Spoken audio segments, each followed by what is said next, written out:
All right, guys, welcome back to the channel. We're diving into another Michigan beer from Old Nation. It is their newest hazy in the rotation, guys. It's Turps.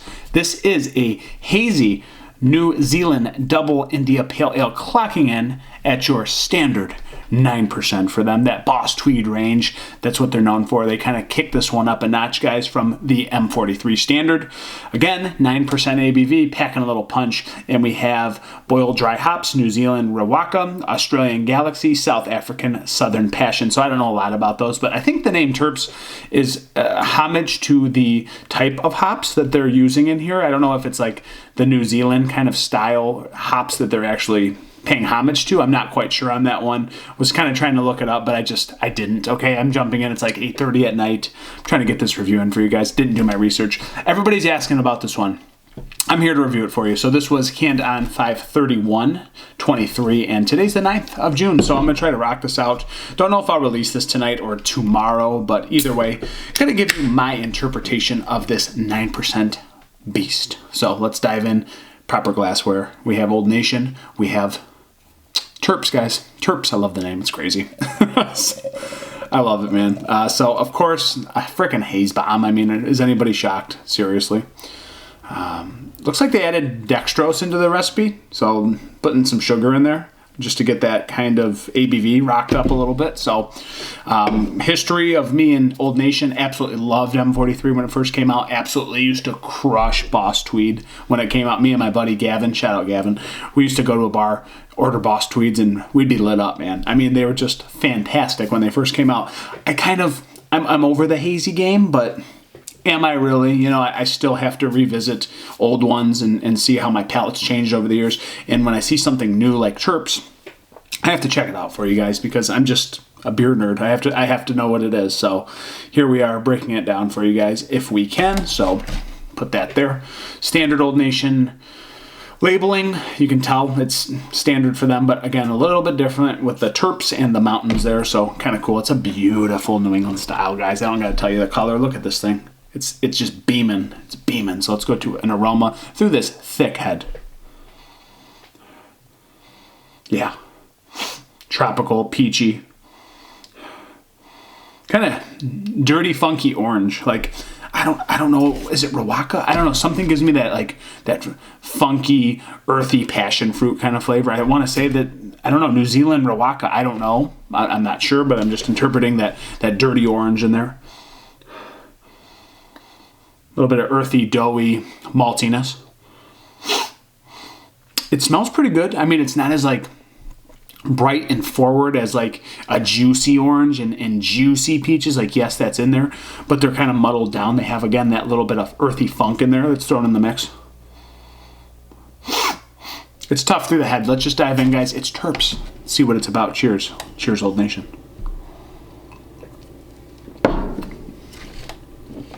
Oh, yeah. Ooh. Wow. So, first sip, juicy all over the place, and again, that kind of earthy, funky orange comes out. Nice little peachy, passion fruit kind of thing. A little bit of zesty lemon, lime. It had a little bit of an alcoholic kick on the back end. I won't lie, the way it finished, instead of just being like a bittering and a resinous pine, or a soft kind of finish, it was kind of astringent. It was slightly ethanol, gassy, hot. It was hot on the palate. So the front and middle were fantastic, but that back end, I noticed that 9%, and this is pretty cold.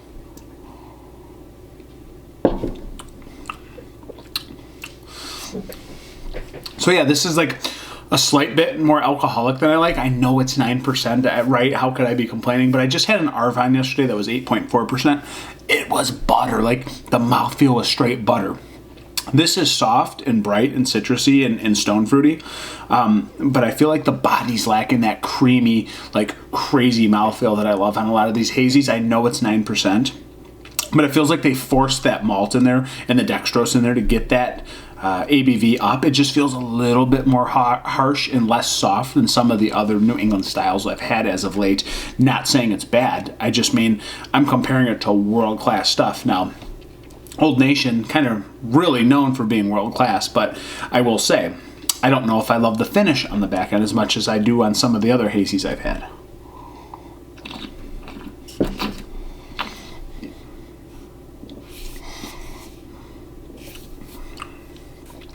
Not bad though. I'm telling you. I'm just telling you off first impressions. It's a dash hot on the back end. Juicy peach. Overripe pineapple for sure, and then there is like this earthy bittering that comes in on the back end. I wouldn't say it's bad, but this does dry out quite a bit, offsetting the juiciness, which can be a good thing for most people. For me, it's good. Some people might not like it, but it does have a fair bit of bitterness on the back end that I also could be playing into the hotness of this beer. The bittering kind of comes off a little bit stronger than some of the other beers I've had from Old Nation. So the bitterness definitely there, and it is cutting through that juicy quality in the front and middle. Again, I guess it's a big beer, so why am I shocked? It's 9%, so very nice stuff from Old Nation. Just trying to compose my last few thoughts here.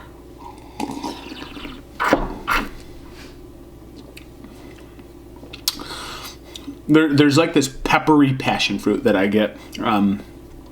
Zesty lemon, a funky navel orange. There's a slight bit of juiciness, but then you get a lot of the rind. I'd say there's like dry mangoes in this on the back end, couples with the pine. And the bitterness, it just kind of hits you there.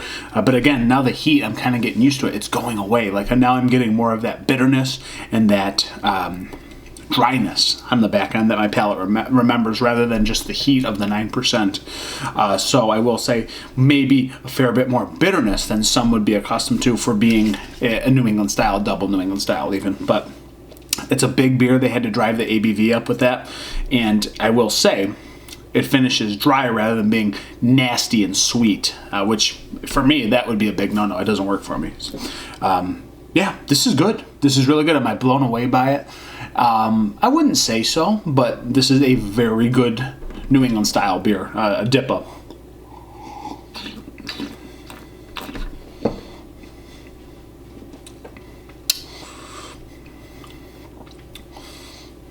Soft green D'Anjou pear as well. Just radical things I'm thinking of randomly. Yeah, I'm just picking them up. So very good. Finishes very dry. Nice bitterness on the back end, kind of the sweetness. It's big, it's bold, solid beer for being this big. So rating, I'm going to go with a 4.1 out of 5. I've just had better stuff from like Arvon, so it's tough that I'm kind of dissecting this beer. Maybe someone else would rate it higher, but 4.1 for me. Very good stuff. Awesome. Turps. You guys give it a shot, see what it's about. This is my interpretation. I'm Dan. I'm over and out. Catch you on the next review, guys.